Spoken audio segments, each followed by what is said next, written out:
She's really such a useless woman. My hand froze as I was about to take a bite of my omelet when I overheard a conversation from the table behind me at a cafe. She has no clue I'm in love with you behind her back. It was my husband's voice. No way. Is this an affair? My heart started racing, and I felt dizzy. I could hear the laugh of a young woman mixed with my husband's mocking comments about me. Cold sweat started to run down my back, and I instinctively tried to get up from my seat. Or rather, about that thing. Oh, the plan, right? It's going smoothly, and Catherine doesn't even suspect a thing. It's all happening gradually and surely. Hearing my name from my husband's mouth made me swallow hard. I do feel a little bad about sacrificing someone who has nothing to do with this, but hey, it's all for our happiness, right? No other choice. Yeah, exactly. I feel bad for Catherine, but I can't waste time worrying about the sorrow of a discarded woman. Who cares what she loses, right? Sacrifice. What are they talking about? I discreetly placed my phone on the table and hit the record button. My name is Catherine. I'm a 30-year-old former nurse. After my mom passed away, I started working as an office worker in my hometown. I work remotely about half the week, living a full life between work and household chores. I've been married to my husband, David, for 5 years. He's always treated me kindly, works hard, and doesn't complain when we visit my dad on our days off. He's the ideal husband, almost too perfect for me. My mother passed away 3 years ago, and my dad now lives alone. He has finally started smiling again recently. For a while after Mom's death, Dad spent his days locked in his room, staring at the paintings she loved. But lately, he's been going out and buying paintings that remind him of her, one by one. Dad's naturally cheerful and sociable personality has led him to meet many fellow art lovers. Still, I make sure he doesn't feel too lonely by visiting him weekly with David, and the three of us spend time together. You found another beautiful painting, right? Yeah, David, I stumbled upon this one in a store by chance. Catherine's mom loved these flowers. It was a bit pricey, but I couldn't resist. Oh, Dad, another expensive buy. Mom's probably shaking her head at you. Well, you can take money with you when you go. Besides, it's like I'm spending it on her, not on the painting. Dad doesn't really have an eye for art. He buys from a broker Mom trusted when she was alive, so there's no doubt that the price is quite steep. What a hassle, I thought to myself, and then casually glanced over at my husband. There's that look again. For about the past month, my husband has always shown that same expression during these family moments. David, who never had any interest in paintings since we got married, now seems to be holding on to some special feeling, different from a mere hobby or casual interest. That look on his face made me feel uneasy. Catherine, over here, over here. As I stepped through the station gates, a familiar, comforting voice reached my ears. Hey, Heather, don't shout so loud, it's embarrassing. And by the way, some people just turned around. Maybe they're all named Catherine too. As I laughed, making a lighthearted joke, my childhood friend Heather gave me a slightly embarrassed smile. After exchanging a few words, we naturally began walking in the same direction. Heather got divorced about 2 years ago and is now raising her child as a single mom. Her friendly personality and quick wit haven't changed a bit, and even after not seeing her for a while, being around her still felt effortless. Even the door to this place is just like it used to be. Oh, it's so nostalgic. The two of us stopped in front of a cafe that had a charming, retro atmosphere. We had visited countless times when Heather sought advice about her ex-husband's affair. The warmth of the wood and the comforting aroma of coffee inside hadn't changed a bit from back then. As soon as we sat down, Heather immediately said, "An omelet, please." Her order reminded me of the many times she'd ordered the same dish, and for some reason, it made my heart flutter a little. "I'll have an omelet too." Heather nodded enthusiastically, looking at me with a joyful, childlike grin. Not long after, 2 plates of omelet, bright yellow like little dresses, were placed in front of us. We were happily chatting, reminiscing about old times, taking bite after bite of the steaming omelet mixed with the scent of ketchup. But then, a man's voice calling out, "Excuse me," to the waiter made my world freeze for a moment. "David?" The staff walked over to the table behind me. Occasionally, I could hear a woman's voice too. I wanted to casually glance back and confirm, but the cafe's decor and plants blocked my view. As I tried to focus on Heather's conversation, I found myself straining to listen to the voices behind us instead. Noticing my shift in attention, Heather started to listen too. Hey, isn't David the same name as your husband? Yeah, and I know the name Emily and her voice too.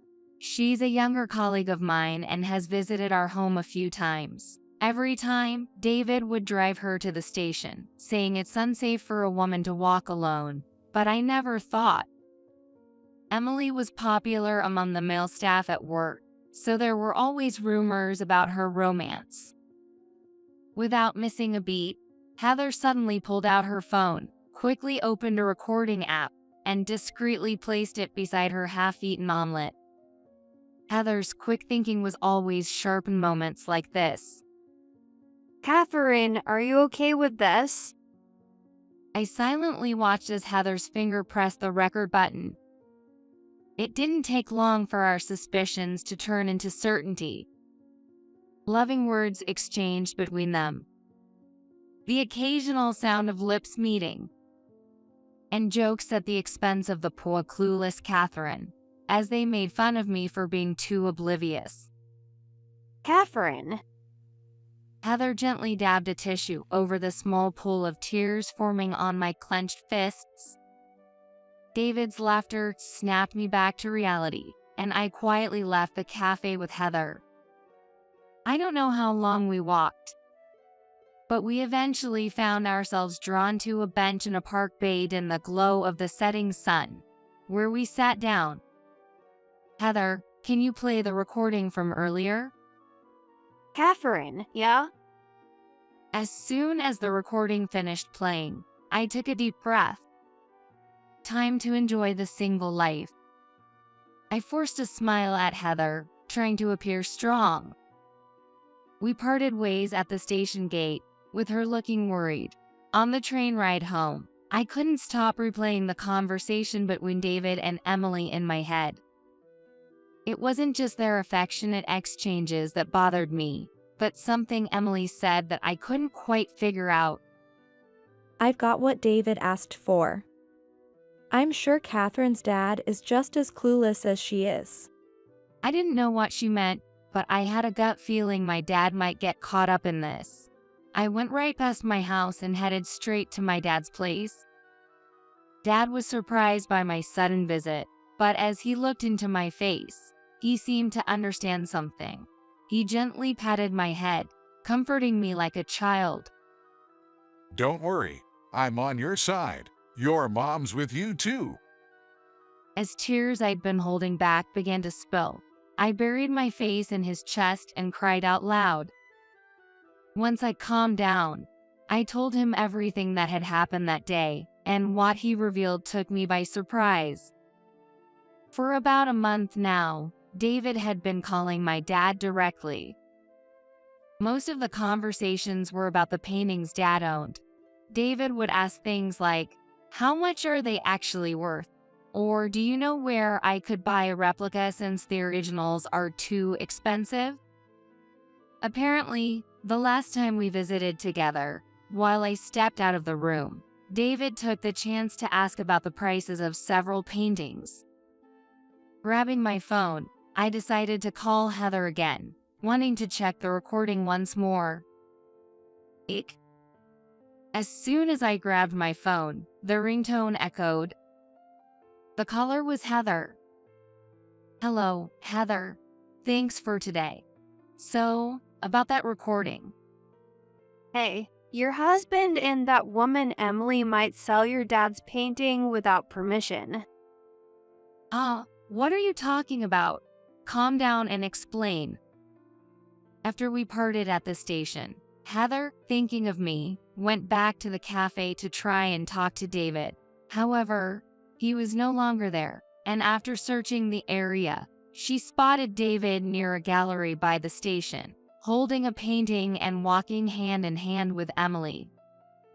When she followed them, they went into a nearby burger shop and spent time together like a couple, just as they did earlier in the day.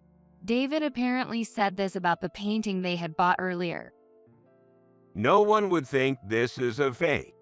With what Emily prepared and everything, it'll be worth a few $1,000s.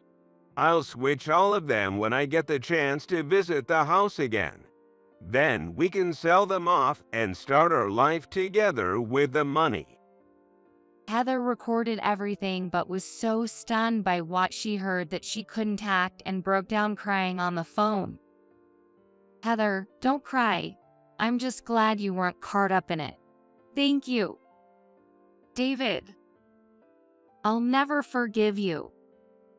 After ending the call with Heather, which felt like the final blow, I made up my mind. Hey, Dad. Later that night, David came home as if nothing had happened, carrying what he called materials for work next week. I began making his dinner with the biggest smile, saying, "Thanks for working so hard every day." Yes, I played a part of the butt of their jokes with all my might, just as David and Emily would want. Oh, by the way, David, my dad's friend is hosting an art exhibition, and I thought I'd tag along. I wanted you to come too, but it's a bit last minute, so it might be tough, huh? Yeah, I'd love to go, but I can't really take time off right now. Such a shame. I could see the smug grin hidden behind David's words. Right? I think my dad will enjoy catching up with his friend. I'm planning on staying a night or two. Is that okay? Of course. Next time, I'll try to get some time off too. Have a great time. Thanks. Oh, and could you water the plants my dad cherishes while I'm away? Here's the key, just in case. I set a trap, making David believe I was going on a trip with my dad. Feigning exhaustion, I went to bed early to hide my racing heart. Hey, Catherine, David, thanks for coming. Under a perfectly clear sky, my dad greeted us at the door with a wide smile. I'm sorry I couldn't go together, but don't worry, I'll take care of the plants. Oh, and I'll drive you to the station. No need, it's such a nice day. I'll walk with Catherine. Do a great job at work. After exchanging a few cryptic words, I took my dad's hand and started walking toward the station. My feelings for David, our marriage up to this day. I took it all in slowly, savoring every thought. As we turned the corner, we discreetly watched David to see what he would do next. Once we were out of sight, he quickly made a phone call. I couldn't hear the conversation, but there it was, David's familiar smile. The same smile he used to give me when he whispered sweet things early in our marriage. The smile he showed only to me. After ending his call, David opened the trunk of his car and started taking something out. It's that painting. My father and I exchanged glances without saying a word. It's okay. We'll get the evidence. I had already asked my father to set up my phone in recording mode in the room, ready to capture everything. While David was going back and forth between the car and the house several times, I saw a woman running toward the car, holding something. Emily. Without even needing to see the woman's face, my heart whispered her name. And I quickly realized she was carrying the painting she had prepared. When David returned to the car and saw Emily, he pulled her close without a care for who might see and kissed her. After confirming their love for each other, they walked hand in hand into the house. As I stood there, something cold ran down my cheek, and I snapped back to reality. At my feet, there was a small puddle, a stark contrast to the clear blue sky above. "Let's go, Dad." My father, who had already been hurt by all of this because of me. Heather, who had cried for my sake. And the precious memories of my late mother. I wouldn't let anyone take my happiness away any longer.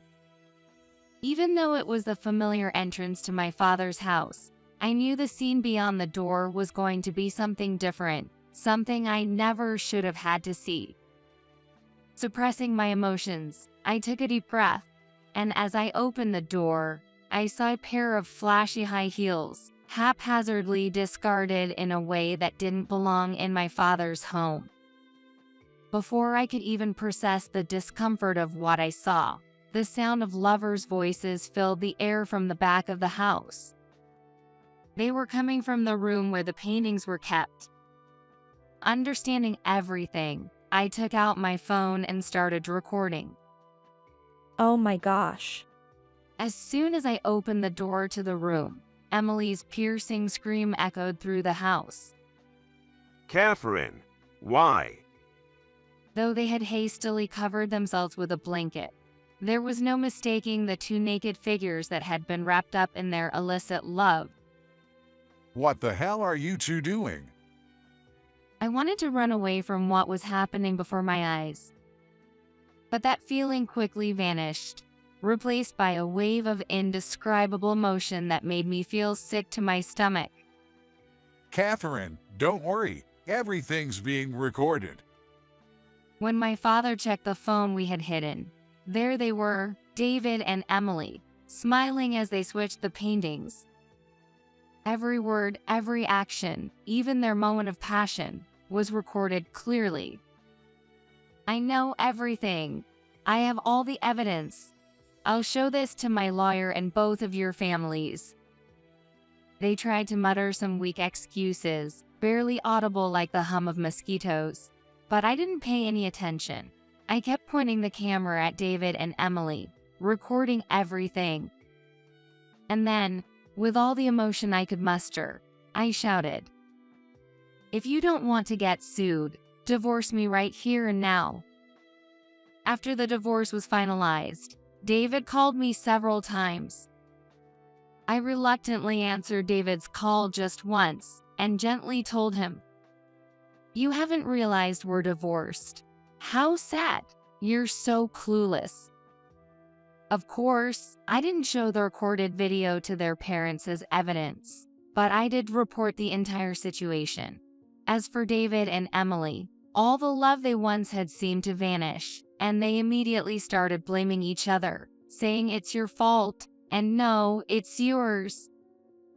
Then, Emily, in a hysterical rage, stormed into my father's house, yelling at the top of her lungs.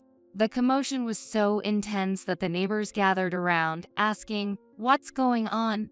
Embarrassed, Emily had no choice but to leave, having completely humiliated herself. Emily's fury didn't stop there. She stormed into David's office, shouting, "It's all David's fault that I'm in this mess." She caused such a scene that everyone got involved, and as a result, the entire office found out the real reason for our divorce. David was left to face daily scornful looks from his colleagues. I later found out that David and Emily had been counting on the money from selling the paintings. They had both been racking up debt and spending recklessly. In the end, they never got any money from the paintings, and they were left with mounting debt and alimony payments to me. Unable to handle it, the two of them quickly broke up and moved away, leaving behind their tarnished reputations. As for me, I decided to move in with my father to help with his health and take care of the paintings. Dad, you're grinning happily again, aren't you? His gaze was on the thank you letters from children and a painting of flowers, displayed alongside his most cherished artwork. After I moved in, my father decided to keep only a few of his most important paintings, giving the rest away to his friend. One of their destinations apparently was the hospital where I used to work. And the children in the pediatric ward had given him that painting as a thank you gift. He said he gave away the paintings because the house is a bit small for the two of us, but I could tell he was reflecting on everything that had happened. Dad, you're so stubborn. But thank you. As life started to settle down, I arranged to meet Heather for the first time since everything happened. I'm running late. I hope Heather isn't mad. When I opened the door, the familiar warmth of the wooden cafe and the gentle aroma of coffee welcomed me, along with one of my father's paintings.